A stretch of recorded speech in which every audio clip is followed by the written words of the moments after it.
بسم اللہ الرحمن الرحیم۔ میرے ناظرین، میرے مسلمان بھائیوں، نبی کریم صلی اللہ علیہ وسلم کا فرمان ہے اور ان کا کہنا تھا کہ دین جو ہے نا اپنے اندر ملاوٹ برداشت نہیں کرتا۔ ساری زندگی کوئی رب کی عبادت کرے، ساری زندگی کوئی رب کی عبادت کرے اور سجود بھی ماذ اللہ کسی بت کو کر دے، کسی بت کو کر دے، پچھلی ساری عبادتیں حقارت میں چلی گئی، اس کی جو بھی عبادتیں حقارت میں چلی گئی، مشرک ہو جائے گا۔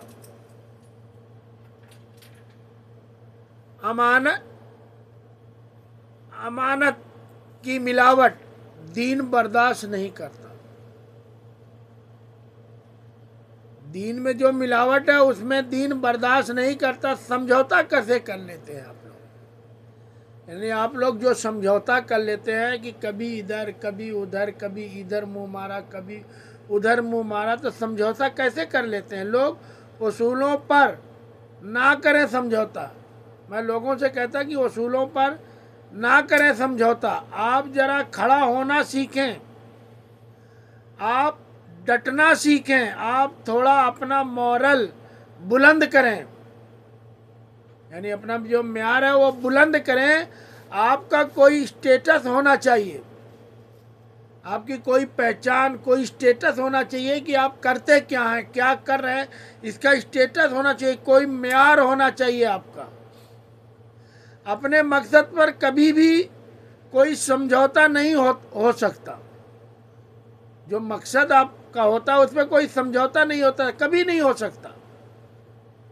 تو وصولوں پر سمجھوتا نہیں، جو آپ کا وصول ہے اس پہ سمجھوتا نہیں۔ دوسرا، دھمکیوں کی پرواہ نہیں۔ زندگی جو ہوتی ہے نا، جو آپ کی زندگی ہے نا، جو ہوتی ہے نا، اس نے بہرحال ختم ہونا ہوتا ہے۔ زندگی کو ایک بار ایک نہ ایک دن ختم ہونا ہوتا ہے۔ تو اگر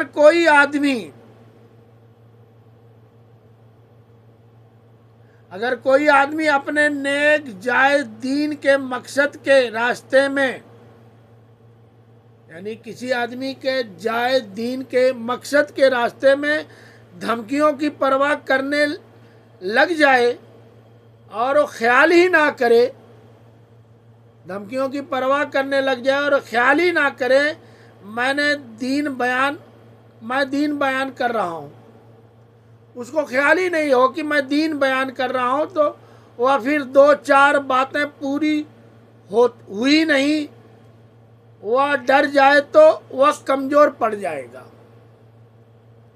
اگر کہیں پہ کوئی آدمی ڈر جائے تو وہ کمزور پڑ جائے گا۔ تو اس لیے میرے دوستوں، میرے ناظرین مسلمان بھائیوں، اپنے آپ میں ڈٹنا سیکھو اور